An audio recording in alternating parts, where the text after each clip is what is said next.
Hello, আসসালামু আলাইকুম। আমি সোহাগ হাসান। আমি আজকে আপনাদের সামনে আবার নতুন আরেকটি ভিডিও নিয়ে এসেছি। সেটা হচ্ছে রেইনিং অ্যানিমেশন, অর্থাৎ আপনি রেইনিং ইফেক্ট কিভাবে দিতে পারেন এবং সেখানে হচ্ছে একটা ব্যাকগ্রাউন্ড সাউন্ড সহ আপনি কিভাবে আমরা একটা রেইনিং ইফেক্ট দিতে পারি। অনেক সময় দরকার হয় আমাদের ব্যাকগ্রাউন্ড মিউজিকের, যেটা আমরা HTML CSS এর মধ্যে কিভাবে দিতে পারি সেই জিনিসটা আজকে আমরা একটু দেখব। এবং এই জিনিসটা দেখানোর জন্যই হচ্ছে আমি আজকে একটু রেইনিং ইফেক্টটা নিয়ে আসছি, যেটা হচ্ছে যেটার মধ্যে আপনি একটু ভালো করে বুঝতে পারবেন যে ব্যাকগ্রাউন্ড ইমেজটা আসলে অডিওটা কিভাবে আরো বেশি ভাবে মানে কাজে লাগানো যায়। তো আমি যদি একটু দেখাতে চাই আসলে আমার ভিডিওটা কেমন হবে, সেটা হচ্ছে এমন। আমি রিলোড দিলাম, দেখতেছেন আমার Dreamstime.com audio. বৃষ্টি হচ্ছে এবং হচ্ছে পিছনে একটা মিউজিক বাজতেছে, সেটা হচ্ছে যে রেইনের সাউন্ড। Dreamstime.com আর audio. বৃষ্টি হচ্ছে প্লাস হচ্ছে বিদ্যুৎ চমকানোর মতো একটা অবস্থা হচ্ছে। তো সেটা শুধুমাত্র Dreamstime.com HTML এবং audio. CSS দিয়ে কিভাবে করা যায় সেই জিনিসটাই হচ্ছে আজকে আমরা দেখব। তাহলে চলুন শুরু করা যাক। Dreamstime.com audio.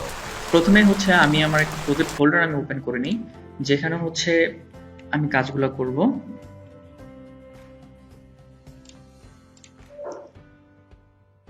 এটা হচ্ছে আমার নতুন প্রজেক্ট ফোল্ডার এবং এইখানে হচ্ছে আমরা দেখব কিভাবে খুব ইজিলি এই ধরনের কাজগুলো করা যায়। তো প্রথমে হচ্ছে আমি index.html এর মধ্যে একটা টেমপ্লেট আমি রেডি করে রেখে দিছি অলরেডি, যেন একটু ফাস্ট কাজ করা যায়। তো প্রথমেই আমাকে যেটা করতে হবে, আমি একটা ডিভ নিই ব্রেইন নামে। আপাতত এটাতে আমি কিছু করছি না। আমাদের একটা ব্যাকগ্রাউন্ড ইমেজ দিতে হবে। তো আমরা বডিকে কল করি এবং বডিকে আমি বলি হচ্ছে মার্জিন 0 এবং হচ্ছে প্যাডিং 0। এবং আমি চাচ্ছি যে বর্ডার পুরো ব্যাকগ্রাউন্ডটা জুড়েই থাকুক একটা ব্যাকগ্রাউন্ড ইমেজ, মানে পুরো বডিতে। তো ব্যাকগ্রাউন্ড ইমেজ কল করলাম, দেন হচ্ছে ব্যাকগ্রাউন্ড ইমেজ কল করার নিয়মটা হয়তো আমরা সবাই জানি। ব্যাকগ্রাউন্ড ইমেজ, দেন হচ্ছে ইউআরএল, দেন হচ্ছে ডাবল স্ল্যাশ, মানে হচ্ছে আমি style.css থেকে বের হয়ে যাচ্ছি। বের হয়ে আমার রুট যেই আমার এই অডিও রেইনিং অ্যানিমেশন যে ফোল্ডারটা, সেই ফোল্ডারের মধ্যে আমি বের হচ্ছি।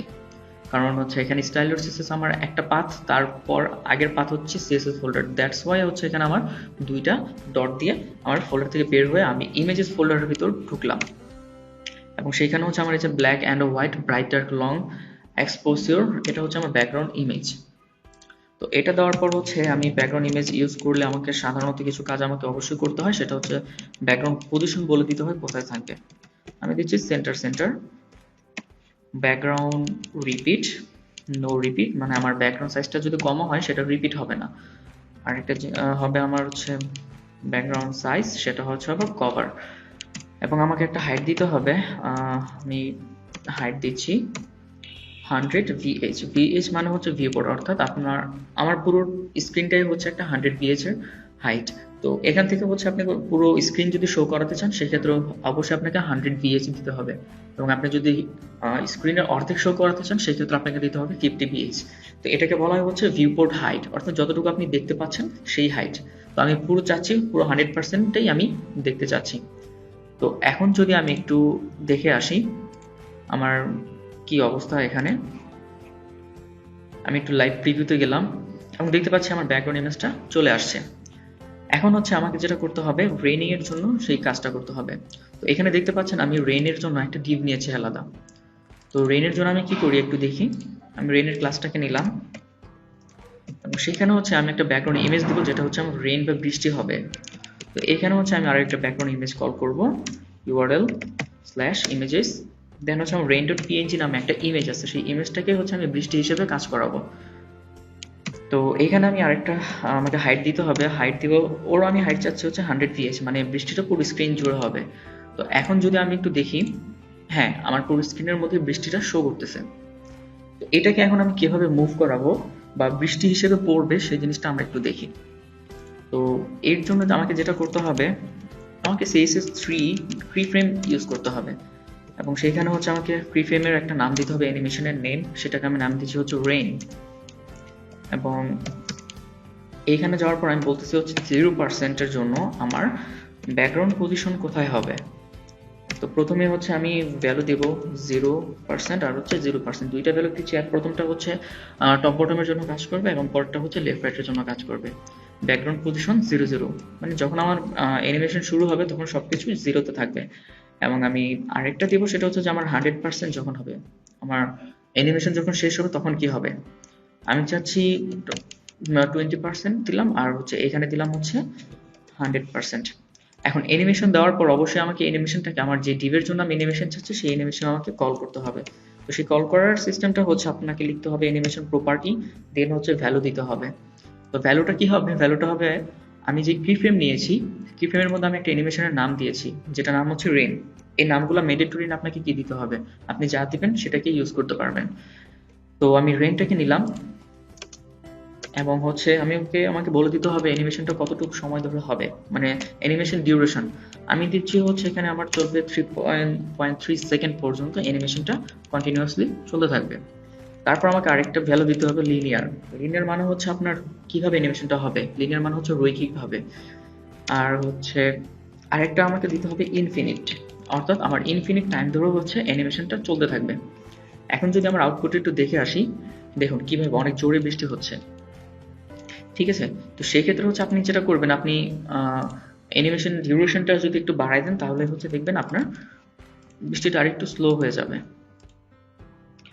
তো এখানে 1000 পড়ে গেছে, এই জন্য অবস্থান। এখন যদি দেখি আমার এই যে বৃষ্টি হচ্ছে এবং আমার ডিউরেশনটা হচ্ছে একটু কম, আমি 0.3 সেকেন্ডই করে দিলাম, যেটা একটু ফাস্ট হয় বৃষ্টির মতো। এখন ঠিক আছে, মোটামুটি নর্মালি যেভাবে বৃষ্টি পড়ে সেভাবে পড়তেছে। তো বৃষ্টি আমাদের ডান হয়ে গেল খুবই ইজিলি, তেমন কিছু করা লাগেনি আমার। তো এখন হচ্ছে আমি আরেকটা ইফেক্ট দিতে পারি, সেটা হচ্ছে আমরা অনেক সময় দেখি বৃষ্টির মধ্যে বিদ্যুৎ চমকায়। আপনি চাইলে বিদ্যুৎ চমকানো ইফেক্টটাও এখানে দিতে পারবেন খুবই ইজিলি, কিচ্ছু করতে হবে না, জাস্ট কয়েকটা লাইন কোড করতে হবে, এবং কিভাবে করতে হবে সেটাও আমি দেখাই দিচ্ছি। তো প্রথমে আমাকে সেই বিদ্যুৎ চমকানো বা লাইটিং এর জন্য আমাকে যেটা করতে হবে, বিফোর আফটার ইউজ করতে হবে। বিফোর অথবা আফটার যেটা ইউজ করেন না কেন, আমি রেইনের বিফোর মানে হচ্ছে রেইন ডিপের আগে আমি কিছু শো করাতে চাচ্ছি, সেটা হবে হচ্ছে বিফোর দিলাম। এবং বিফোর যখন আপনি ইউজ করবেন তখন মাস্ট বি আপনাকে কন্টেন্ট লিখতেই হবে, এটা না দিলে আপনার বিফোর কাজ করবে না। এই কন্টেন্টের ভিতরে যা দিবেন তাই শো করবে। আমি খালি রাখতেছি কারণ এখানে আমি কন্টেন্টের ভিতর কিছু শো করাতে চাচ্ছি না, কিন্তু আমার বিফোরকে কাজ করানোর জন্য অবশ্যই কন্টেন্টকে প্রয়োজন। এখন আমাকে বলতে হবে হচ্ছে পজিশন অ্যাবসলিউট, মানে হচ্ছে আমার এই রেইনটাকে রিলেটিভ ধরে আমার রেইন এই বিফোরটা হবে যাবে পজিশন অ্যাবসলিউট। আমি চাচ্ছি রেইনের উপর এটা কাজ করুক, তাই এখন আমাকে দিতে হবে হচ্ছে উইথ 100%, হাইট 100%। আমি যদি এখন একটা ব্যাকগ্রাউন্ড কালার দেই, তাহলে আপনারা বুঝতে পারবেন আসলে কাজটা কি হলো। এখন দেখেন কিছু শো করতেছে না, সবকিছু হোয়াইট শো করতেছে, কারণ হচ্ছে আমার যে পুরো রেইন ডিপটা আছে 100 ভিপোর্ট হাইটের, সেই রেইন ডিপের উপরে আমি এই সিএসএস গুলা লিখলাম, যেগুলো হচ্ছে আমার 100% উইথ নিবে, 100% হাইট নিবে, আর হচ্ছে আমার ব্যাকগ্রাউন্ড হবে হোয়াইট। এজন্য কিন্তু আমার রেইন ডিপের উপরে এটা শো করতেছে। তো এই ক্ষেত্রে আমি ওকে বলবো হচ্ছে অপাসিটি 0। অপাসিটি 0 দেওয়ার পর মানে হচ্ছে ওর কোনো অপাসিটি থাকবে না, এই হচ্ছে চলতেছে। তো এখন হচ্ছে সেই বিদ্যুৎ চমকানো অবস্থাটা আনার জন্য আমাকে আবার ক্রিফ্রেম ইউজ করতে হবে। এবার আমি নাম লিখতে পারি হচ্ছে, ক্রিফ্রেমের নাম দেবো হচ্ছে লাইটিং, এবং এইখানে দেবো হচ্ছে আমি ভ্যালু 0% এবং লিখবো হচ্ছে অপাসিটি 0। এখন আমার অনেকগুলো ভ্যালু লাগবে, আমি এগুলো একটু কপি করে নিচ্ছি।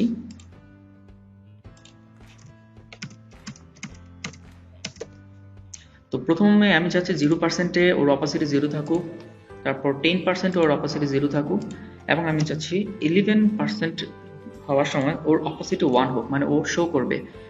এবং হচ্ছে 14% যখন হবে, 48% হওয়ার সময় ওর অপাসিটি আবার 0 হয়ে যাবে, মানে খুব কম সময়ের জন্য ওকে দেখা যাবে। দেন আবার জিনিসটা রিপিট করার জন্য আমি আবার দিলাম 20%-এর সময় 0, 21%-এর সময় হবে ওর অপাসিটি 1, এবং আবার 24%-এর সময় ওর অপাসিটি হয়ে যাবে 0, মানে দুইবার শো করবে পরপর কিন্তু খুবই কম সময়ের জন্য। এটা হচ্ছে সেই আমার ডিরেকশনটা আমি দিয়ে দিলাম এখানে। এবং এই অ্যানিমেশনটাকে শো করানোর জন্য যেহেতু আমি বিফোরের মধ্যে যাচ্ছি, তো এখানে আমাকে লিখতে হবে অ্যানিমেশন প্রপার্টি, এবং অ্যানিমেশনের নেম কি হবে, লাইটিং। অ্যানিমেশন ডিউরেশন আমি দিলাম হচ্ছে 4 সেকেন্ড ধরে হবে, এটাও লিনিয়ার হবে এবং ইনফিনিট টাইম ধরে চলবে। এখন যদি আমি একটু দেখি, এই যে মাঝখানে হঠাৎ করে আমাকে লাইটিং দিচ্ছে, মানে বিদ্যুৎ চমকানোর মতো অবস্থা, কিন্তু এটা একটা মানে স্ট্যাচুর মতো মনে হচ্ছে যে একটা ইফেক্টও হচ্ছে, কিন্তু আমি আসলে কিছু বুঝতে পারতেছি না এখানে কি হচ্ছে। সব থেকে ভালো হয় এখানে যদি আমি একটা ব্যাকগ্রাউন্ড মিউজিক ইউজ করি কেমন হবে, যে বৃষ্টি হচ্ছে, বৃষ্টির মতো একটা সাউন্ড হচ্ছে এবং বৃষ্টি আমি দেখতেছি সাথে বিদ্যুৎ চমকাচ্ছে। তো এটা করার জন্য আমরা অডিও ইউজ করব ব্যাকগ্রাউন্ডে। তো সেটা করার জন্য আমি চলে যাচ্ছি আমার index.html এ, এবং এইখানে হচ্ছে আমি বডির ভিতরে আমি বলে দিচ্ছি আমার অডিওটা কল করব। এবং অডিও কল করার জন্য অডিও ট্যাগ আছে, এবং আপনি চাইলে এমবেড করেও অডিও বসাতে পারেন। তো আমি আজকে দেখা বলছে এমবেড, কারণ অডিওটা নিয়ে অনেকে হয়তো বা কাজ করছেন এখন পর্যন্ত। তো এখানে সোর্সের মধ্যে আমি অডিও ফাইলটাকে ধরাই দিব এবং হচ্ছে আমার অডিওটাকে কল করলাম, এবং টাইপ হবে অবশ্যই Dreamstime.com audio. audio/mp3। তো এই খেলো অবস্থা। এখন যদি একটু দেখেন এদিকে আমার এটা শো করতেছে, কিন্তু এটা আমার শো করার কোনো কথা না, আমি এটা শো করাবো না। তো দ্যাটস ওয়াই হচ্ছে এখানে আমাকে বলতে Dreamstime.com হবে audio. With zero, height zero. Dreamstime.com. যখন আমি হাইট উইথ জিরো করে দেবো তখন কিন্তু আর শো করতেছে না। Dreamstime.com আরো কিছু audio. আমি এখানে অ্যাড করতে পারি, সেটা হচ্ছে অটো স্টার্ট, মানে যখন Dreamstime.com আমার পেজটা audio. লোড নেবে সাথে সাথে ও শুরু হয়ে যাবে। অটো স্টার্ট শুরু। Dreamstime.com. এবং হচ্ছে আমি অটো স্টার্ট দেওয়ার পর আমি দিচ্ছি হচ্ছে ওর লুপিং হবে, অর্থাৎ কন্টিনিউয়াসলি চলতে থাকবে। দ্যাটস হচ্ছে লুপ, Dreamstime.com এবং এখানে আমি বলে audio. দিচ্ছি হচ্ছে ট্রু। এখন যদি আমি দেখতে পাচ্ছি এবং আমি শুনতেও পাচ্ছি অবশ্যই আমার ব্যাকগ্রাউন্ডে একটা মিউজিক বাজতেছে, এবং আমার রেইনিং যে ইফেক্টটা সেটাও খুব ভালোভাবে চলতেছে। বৃষ্টি হচ্ছে, Dreamstime.com লাইটিং audio. হচ্ছে এবং বৃষ্টির একটা সাউন্ড আমি পাচ্ছি। তো এই ছিল হচ্ছে আমার যে রেইনিং ইফেক্টের শর্ট audio. ভিডিওটা, সেই ভিডিওটা আপনার বাসায় প্র্যাকটিস করবেন। আমি হচ্ছে এখানকার যে রেইনের জন্য যে rain.png ইমেজটা ইউজ করছি, সেই ইমেজটা হচ্ছে আমি ড্রাইভ লিঙ্ক সহ শেয়ার করে দেবো। ধন্যবাদ সবাইকে।